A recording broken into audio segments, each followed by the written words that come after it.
All right, welcome to Talking Shop. We have a doozy of a text today. It's Matthew chapter 5, 21 through 37, moving into the meat of the law of the Sermon on the Mount. If you read this text, you better preach it. It's going to hit a lot of people very hard. You're going to have to kind of import the gospel. And maybe this is setting you up for some sweet gospel because it's not giving anyone any wiggle room at all. Good stuff. We'll have a good conversation about all these things. Like, subscribe, and let's get after it. Evil way, spit out my Lord in every way, yet I'm still welcome. All right, Matthew chapter 5, 21 through 37. Starts with anger. You have heard that it was said to those of old. We're just diving right into it. Yeah. I mean, that's what it does. So Yeah. it's going to be a rough gospel reading. Still Sermon on the Mount, yeah. This is the gospel. To those of old, you shall not murder. And whoever murders will be liable for judgment. Fair enough. So far, so good. Okay. We've all heard that. You even had the kinsman redeemer, or not the kinsman redeemer, right? The avenger, right? In the in Leviticus text? Yeah. That would go after you. If Go you, after, take care of retribution. Yep. But I haven't ever committed murder, so I'm okay, aren't I? Yes, you are, Mike. Yeah, he's not going to be after you. In verse 21, you're fine. Yep. Just don't read any further. Stop. This is the reading. Be content with the people of old. That's right. I'm one of them. Stay there. But old Jesus says to you, everyone who is angry with his brother will be liable to judgment. Uh-oh. That's a little harder. Let me rethink that one. Yeah, and it goes further, right? Whoever insults his brother, the word there when we were translating this, the raka, which it's an insult, right? It's like it's an Aramaic insult meaning dunce, numbskull. I think was what one of my lexicons we brought should up. bring that back, maybe, or maybe not, because I was there's a lot thinking of some of the old evaluations that my mom told me about. The wheels turning, but the hamster's dead. Oh, okay. Right? Or this guy has an entire six-pack, but he's missing that little tabby thing that holds them all together. Yeah. Yeah. Not playing with the full deck. There you go. Yeah. Lights are on, but no one's home. Okay, Elevator I'll doesn't go to the top floor. Right? Yeah, now you got the spirit. There we go. There you go. Raka. So whoever insults his brother will be liable to the council. The Sanhedrin, I think is the word there, right? Mm-hmm. And whoever says you fool, similar to Rock, I think. Moron, actually. Will be liable to hell of fire. Well, this went off the rails fast. Yeah, it did. Wow. Right? Yeah. It was so beautiful in the Beatitudes. Yeah. This is all akin to murder in the way that Jesus is speaking about it. Yeah, the spirit of the law. What did God really mean initially when he gave that? Yeah. So as much as we're joking about it, that's a pretty serious move all of a sudden in the text. Yeah. From, because we were joking, I was thinking of like the classic memes of, that escalated quickly. Like it goes from what everyone knows, and I think that's the point of it. I mean, rhetorically, this is shocking. Right? He goes from what we all know, you don't murder. Yeah, it makes sense. Yeah. Don't take a life. To now this has to do with anger, has to do with insulting each other. Yeah. And the punishment isn't any less, right? Right. As a matter of fact, in many ways, it's even more explicit. So, like you said, I think this is all akin to murder. Yeah. Well, because murder. What is? And I guess that's the question: is what is he getting at? Murder is akin to taking the life of another. Right. Right. So, in essence, Jesus is saying to belittle someone, to make less of them, to act as if they don't exist, or Write them off. or Cancel them. is akin to taking their life. Sure. And really, if we think about it, it is, right? Yeah. To destroy somebody's reputation, or to make them less than who they are, is to diminish their life. That's right. Yeah, that's how important the social relationships are supposed to be. Supposed to be bereft of that, so that interpersonal relationships can thrive and can joyously exist in harmony and love. And this is very Interesting. antithetical. It is not good for man to be alone. Yeah. So So then he kind of moves from this to a little more of a prescription of what to do, right? Yeah. If you're offering your gift at the altar, and then remember your brother has something against you, right? So you have this issue with your brother and your horizontal relationship, and you think the vertical thing's all fine. I got this. It's me and Jesus. Yeah. That's what we would do today. It's not how they do Right. that. But and I don't need these other people, or who cares about them. He says no, right? Leave your gift and go make that right, reconcile. Right. Yeah. So he's driving you into the life of the other that you've offended, that you've hurt, whatever. And do that quickly before it goes where, right? Before it comes to court, to the judges, to jailers, to prison. Like, it should be within you as the people of God to be able to find reconciliation. I think it's a big piece of that. Interesting. Yeah, and the Jewish view, or the Jewish calendar, actually has a better understanding of this. So the days between, I'm thinking Rosh Chodesh, right? But Rosh Chodesh, it is Rosh Chodesh, right? You know more than us. Rosh Chodesh is the head of the month. Rosh Hashanah, there we go, the head of the year.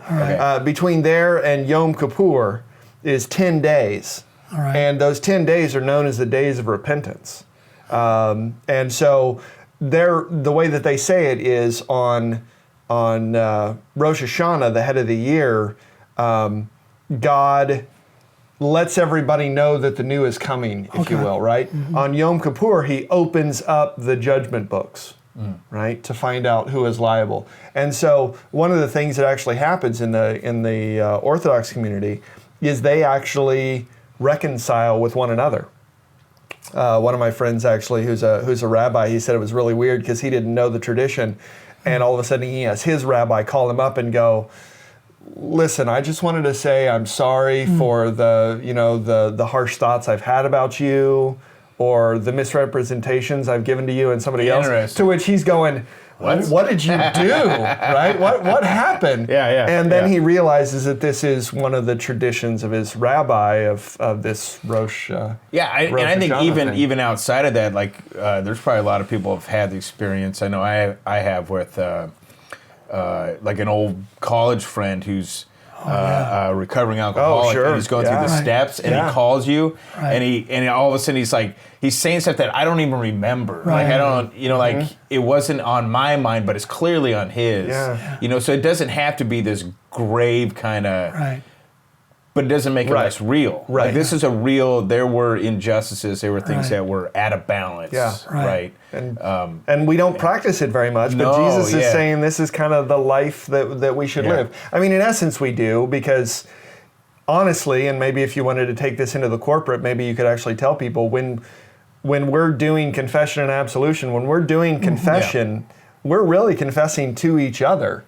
And I guess one of the things that we should be paying attention to or teaching our people to do is, I'm confessing to you those sins that I've committed against you. It's not just against God. A lot of churches will then integrate the passing of the peace, which is that's what I was just going to say. We used to be the kiss of peace, which you would share with each other. It was this intimate.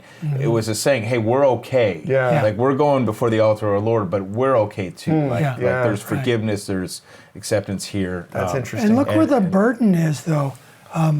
If you at the altar remember that your brother has something against you, not so much like the 12-step guy, he remembered he had something against you, but this is you who don't have anything that you feel necessarily guilty of, but that somebody else at It's least still your perceives it. responsibility to reconcile. Right. Yeah. Yeah, it's interesting. Yeah, well, because the Extra initiative. the onus isn't on you, right? It's not that you think you wronged somebody else. It's that somebody else thinks Yeah. you wronged them, Yeah, right? yeah, And that's right. that's the reconciliation Yeah. side of it. So if you thought that one was easy, Right. we're going to move on to the next. Right? And I think this is actually part of the point here, right? So you move on. You've heard that it was said, you shall not commit adultery. Right? We all know that one well. This is the one where you get a lot of, we were joking earlier, you get a lot of people squirming around in the pew for sure. But I say to you that everyone who looks at a woman with lustful intent has already committed adultery with her in his heart, right? So now again, as Mike said earlier, this isn't about just your outward actions, right? This is about, like as we say in our corporate confession absolution, right? This is thoughts, words, and deeds, right? Yeah. So it's just even now my thoughts, the things that are coming from my heart are now accusing me, right? And you get this insane then description of if your eye causes you to sin, tear it out, right? If your right hand causes you to sin, cut it off, right? The idea here is better to be lame than to be whole and end up in hell. Yeah. Yeah. At this point, what are you like? I'm trying to think like Shaking in my boots. well, yeah, like a good practice here, just preaching wise, would be probably to like read through this text, or even better, maybe a good way to do it is to listen to it audibly, like the text. Yeah. Just like sit in your pew somewhere during the week and just listen to this and be like, what are they thinking at this point? Oh, sure. Because whatever you're going to preach better address all those things that are going to screaming through your parishioners' heads at this point, right? Yeah, well, because because we're only doing this much of the Sermon on the Mount, Yes. right? Because you've only got these sections here, and we got 4 of them.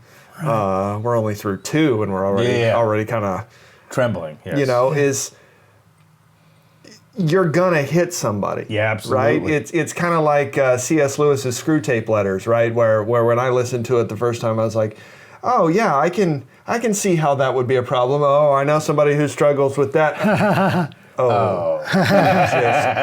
He just hit me. Yeah, right. yeah. And there's no gospel in this text, if you will. This is all law. Yes. I've had friends confess to me that this is the whole reason why they go to church, because they got their eye on this one girl and they're lusting after her. sure. Yeah. That's their confession. Yeah. That's what I'm doing here. What are you talking about? That's my purpose. Yeah. So that's going to get that guy. If I'm not supposed to be doing this, what am I doing here? Man. So I think like even at this point, like you said, we've only been through 2 of the paragraphs, and you know it's very clear. Condemnation is real. Hell is real. These are like I said, real. like we've been joking around about it, but like it's not a joking matter. Like these are serious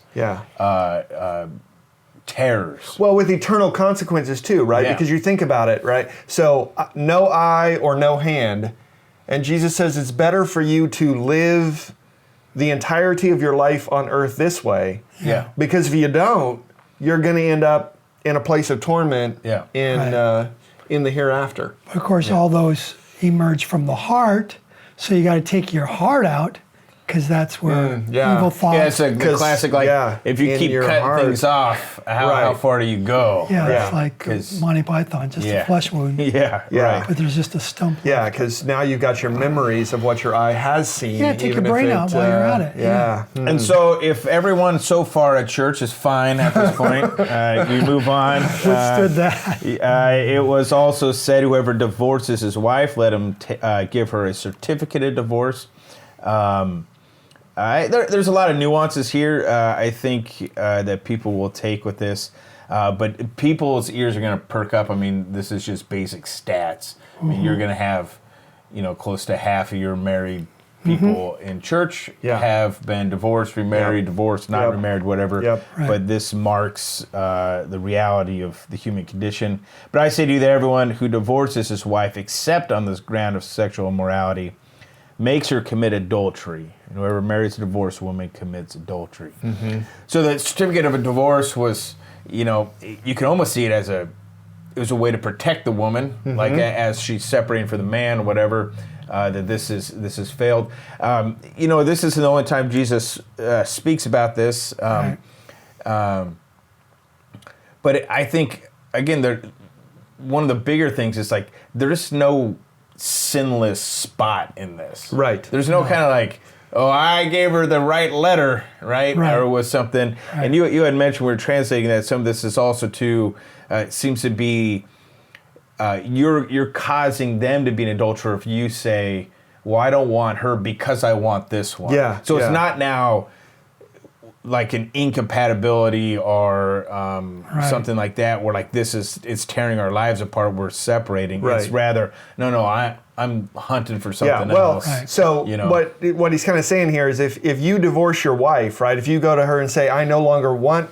you, at that point, the woman, the wife isn't saying, well, I no longer want you, right? She's caught in the situation of now she's unwanted, so you're forcing her now to look somewhere she doesn't want to go. Exactly right. Go somewhere she doesn't want to.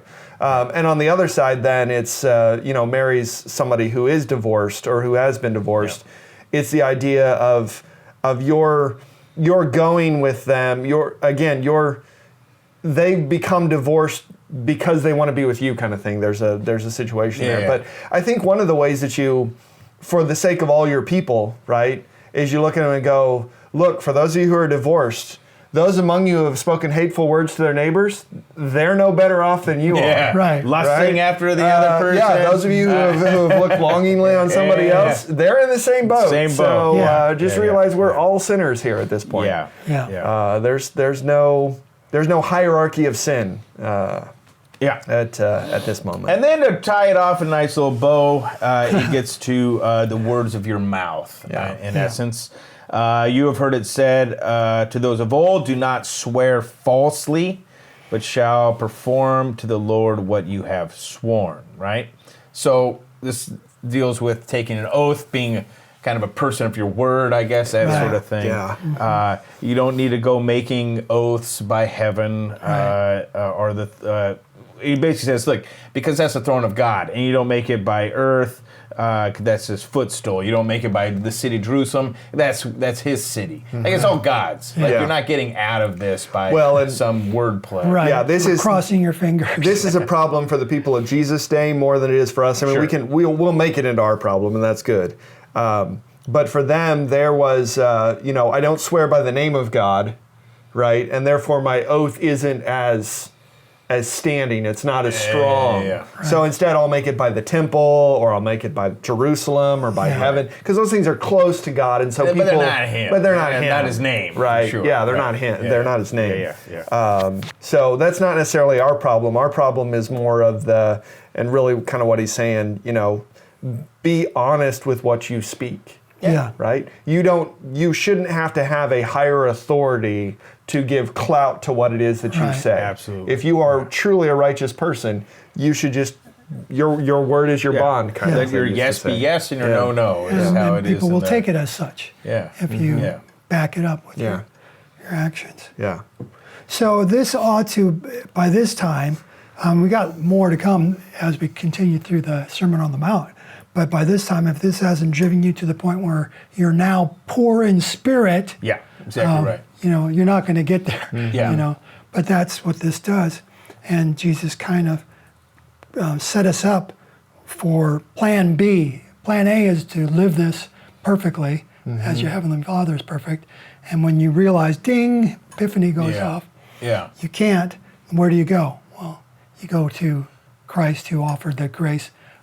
Kind of front-loaded it with the Beatitudes. Yeah, I think that this is one of those great examples of like closing every possible escape hatch for human glory. Like whatever you thought you had a handle on, he's just shutting the doors. Nope. every time you end up sinner, you end up deserving of fire and Gehenna, right? You end up, a transgressor of the law, worthy of condemnation. Yeah. So there's no way out of this for you by your own works. Yeah. If you can go through this list and honestly say, I haven't done one of those things.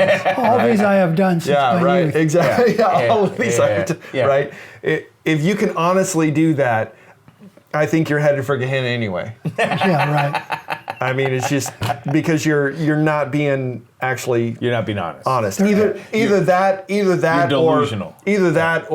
or you belong on the cross with Jesus, not because you belong there as a payment, but because you're so righteous you can pay for the sins of everybody else. Yeah, I think this is like preaching this text. I think it's one of those ones like. I know we say this a lot, or I say it a lot. If you read this, on a Sunday morning, you kind of got to preach this because it's a hard one not to. Yeah. People, their minds are even going, and because they're going to see themselves in this text. Yeah. And so, I think it's okay to just say, this is you. Yeah. This is you.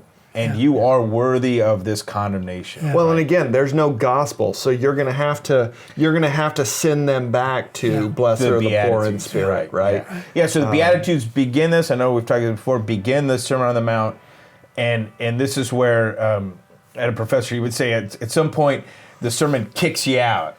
Like you can't endure it anymore. Right. And he's like, and you end up back at the beginning of it, ready to go again. And what is the first word that greets you? Blessed are the poor in spirit. Yeah. Right. And it's like, oh yeah, that's me. Yeah. The blessing is something of my God that he's done, not my work. And then you go through, and then this is, in a sense, the Christian life. Yeah. Mm-hmm. This is our cycle.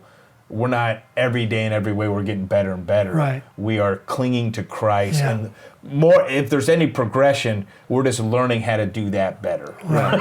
Yeah. Sure. Absolutely. Well, and even before that, if you go back a week, if you've been preaching on this and you go back a week, normally the previous reading you'll think of the salt and light. But we also had Christ did not come to abolish the law, but to fulfill it. Amen. And so, all of these things that Jesus is saying, he's having to maintain, right, in order that he can enter the kingdom of heaven on your behalf. Yeah. So very good. Yeah. Amen. All right. A lot of good stuff. Tough text for sure. Check out crafterpreaching.com. There'll be an article there on this one, along with the other text for the Sunday. Like, subscribe, always share your comments below. Those are helpful for the community as we struggle with the word and what it is we are preaching. But God bless your preaching.